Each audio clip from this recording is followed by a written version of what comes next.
اعوذ باللہ من الشیطان الرجیم بسم اللہ الرحمن الرحیم۔ اسلام میں عبادت کا تصور آپ کو تھوڑا چھوٹا سا درس دیں گے۔ عبادت کا مفہوم، عبادت کا مطلب بندگی ہے۔ عبادت اللہ تعالیٰ کی بندگی کا نام ہے۔ عبادت کرنے والے کو عبد کہتے ہیں، اور عبد کا مطلب ہے غلام اور بندہ، یعنی جس طرح غلام اپنے آقا کا تابع فرما بردار ہوتا ہے، ہمیں بھی اپنے حقیقی آقا یعنی اللہ تعالیٰ کا ہر معاملے میں اطاعت گزار ہونا چاہیے۔ مقصد حیات، اللہ تعالیٰ نے نہ صرف اپنے بندے کو زندگی عطا فرمائی بلکہ زندگی کی تمام نعمتیں بھی مہیا کی ہیں۔ اس کے ساتھ ساتھ اس کے رشتوں ہدایت کا انتظام بھی فرمایا، لہذا ضروری ہے کہ اپنے اس حقیقی محسن کا ہر حکم مانا جائے، اس کی عبادت کو اپنی زندگی کا مقصد بنایا جائے۔ اللہ تعالیٰ نے تو بندے کو دنیا میں بھیجا ہی اس لیے ہے کہ وہ صرف اور صرف اس کی عبادت کرے۔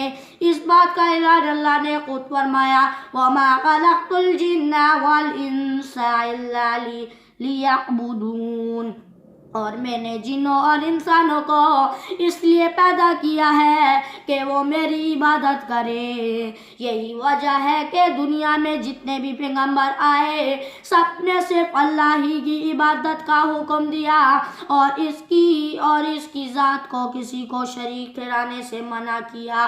اسلام میں عبادت کا تصور، اسلام میں عبادت محض چند مذہبی رسم و رواج کو پورا کر لینے کا نام نہیں، بلکہ زندگی کا ہر عمل اللہ تعالیٰ اور اس کے رسول کے احکامات کے مطابق کرنے کا نام عبادت ہے۔ یہی وجہ ہے کہ اسلام کا تصور عبادت نماز، روزہ، زکوٰۃ، حج، ذکر الہی اور تلاوت قرآن تک محدود نہیں، بلکہ پیدائش سے لے کر موت تک کے تمام اعمال اللہ کی مرضی کے مطابق گزارنا ہی عبادت ہے۔ اسلامی وہ ضابطہ حیات ہے جو زندگی کے ہر معاملے میں رہنمائی کرتا ہے، لہذا ان قوانین کے تحت گزاری ہوئی تمام زندگی عبادت ہے۔ صدق اللہ العظیم۔